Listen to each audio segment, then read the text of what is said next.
Pendaftaran Peserta Didik Baru mulai digelar di kabupaten dan kota di Jogja.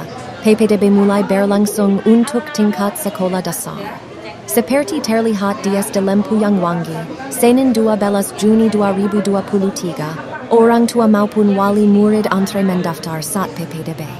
Namun, tetap saja ada sejumlah masalah yang terjadi. Seperti peladan pendaftaran daring yang error. Di Jogja, PPDB SD berlangsung dari 12 Juni dan berakhir pada 15 Juni.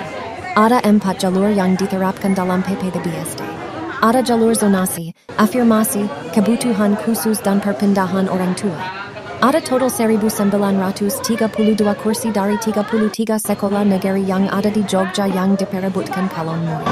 Pak, Pak, Pak, yang kedua.